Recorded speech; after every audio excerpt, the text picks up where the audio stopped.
Hello, kids! Welcome to our channel where we share stories about neighbors from around the world. Today's story is called The Good Neighbor and it's from Cambodia.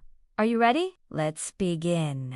Once upon a time, there was a poor farmer who lived in a village in Cambodia with his wife and kids. His wife felt sorry for him, so she said, "Don't worry, my love. I know how much you love your water buffalo, so tomorrow I will go to the market and sell some of our chickens so we can buy another one." The farmer thanked his wife for her support and told her not to worry because everything would be fine. She opened the basket.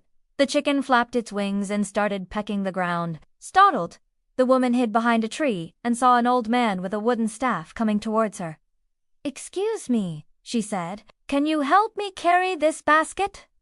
"Sure," he replied. Then he gave the woman some food and asked her to wait while he prepared a meal for her. When she returned, she saw a stranger walking towards her. They brought gifts and money, but he always refused to accept them. Now it's time for Khmer time. Fun time. Let's review what we learned. Can you repeat after me? Banti means house in Khmer. If you want to say thank you in Khmer, you say, and if you want to say you're welcome, you say Cham Reap Sewer. If you want to say hello in Khmer, you say, and if you want to say goodbye, you say Borkan Bork. Instead, he told them to work in the garden and learn from the woman. Slowly, a community formed around the hut. People from neighboring villages came to live and work there, bringing their knowledge and skills. They built new houses and created a school where children from all over the region came to study. The community thrived and became known as a place where people from different cultures and backgrounds could live together in harmony. He was tall and handsome and introduced himself as a businessman from a nearby city. "I'm looking for a rare herb," he said. "Don't forget to like and subscribe, and thank you for watching. Goodbye. Have you seen anyone picking it?" The woman shook her head and asked, "What does the herb look like?" "It's small and has purple flowers," he replied. The woman knew exactly which herb he was talking about because the old man had shown her how to use it to treat stomach pain. She took the businessman to the garden and pointed to a bush with purple flowers. "There it is," she said. The businessman examined the plant and smiled. "Thank you for your help," he said. "I'll pay you for it." The woman refused his offer, but he insisted. "No, I insist," he said. "Here's some money for you." The woman accepted the money and gave it to the old man. "We don't need any more money," he said. "From now on, we will live off the land and what we grow here." The businessman thanked the woman for her generosity and continued on his way. After eating, the woman told the old man and the boy about the difficult situation she was in. They listened patiently, and when she finished her story, the old man said, "Don't worry, my child. From now on, you don't have to sell any more chickens or worry about how to feed your family. You will live here with us and I will teach you how to grow vegetables, herbs, and medicinal plants." Excited to learn new things, the woman agreed and stayed in the hut with the old man and the boy. Every day they took care of the garden and the animals. The old man taught the woman how to identify poisonous and non-poisonous plants, which ones could be eaten and which ones couldn't. He also showed her how to use the plants to make medicines and natural dyes. The woman felt very happy because she was learning a lot and could also help the old man and the boy. The woman continued walking and asked the boy, "Where are you going?" "To my master's house," he answered. "He lives in a hut deep in the forest and needs firewood to cook meals." "Oh," said the woman, "is he the old man who lives in a hut made of bamboo and palm leaves?" "Yes," replied the boy. "That's my master's house." The woman told the boy about the chicken and asked if he could take care of it. "Of course," said the boy. "My master will take care of it." When he passed by, she quickly stood up and followed him. The old man walked past the same tree where she had hidden and disappeared. Curious, the woman went to check if he was hiding something and found a small cave. Peeking inside, she saw the old man sitting on a rock and meditating. Feeling shy, she said, "Excuse me," but the old man didn't seem to hear her. The woman cleared her throat again and asked, "Honorable sir, may I ask you something?" "Yes," replied the old man.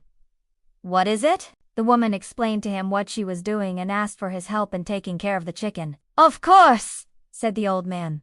"Come with me." He led the woman to a hut made of bamboo and palm leaves. It had a thatched roof and a wooden floor. Inside, there were some mats, a table and chairs, and in the corner, a small bed.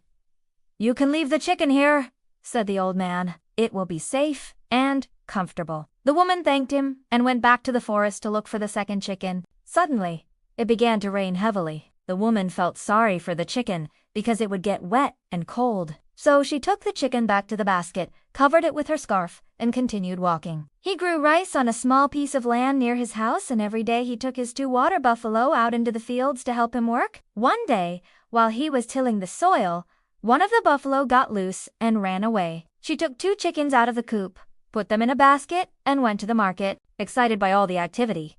The woman continued walking inside until she found a monk sitting under a tree. She asked him, "Honorable monk, may I ask you something?" "Of course," replied the monk with a smile. "What is it?" The woman explained to the monk why she had come and asked him if there was anything she could do to help. "I would like to make an offering to Buddha," she said.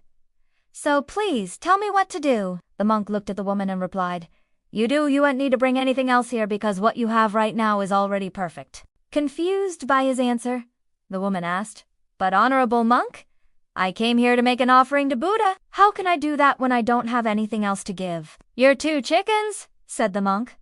"What do you mean?" the woman replied. The monk answered, "Release them and let them live freely." At that moment, the woman felt sad because she really needed the money from selling those chickens. However, she thought that maybe the monk was right. Maybe letting the chickens go was a better thing to do than making an offering to Buddha. But then she started thinking again. What if the chickens fly away or get eaten by a wild animal before they reach a safe place? Realizing the woman's dilemma, the monk said, "Why don't you release 1 chicken today and keep the other one for now? You can bring it back tomorrow, and I will help you release it." The woman liked this idea and thanked the monk for his help. Then she took the basket and walked to a nearby forest, looking for a suitable place to release the chickens. As she was walking to the market, she saw a tall temple on top of a small hill. Inside, people were praying and making offerings to Buddha. Feeling curious, the woman decided to visit the temple. The farmer felt sad because he needed that buffalo to work in the fields,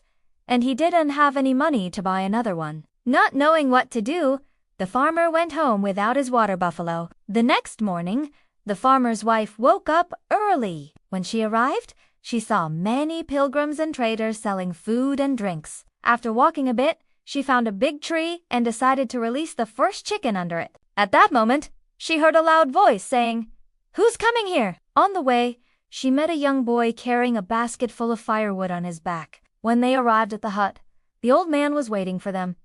He took the chicken and kept it inside. One day, the woman went to the forest to collect firewood. Every day, more and more people came to the hut looking for the old man's help. And that's the end of our story. That's the end of our Khmer lesson.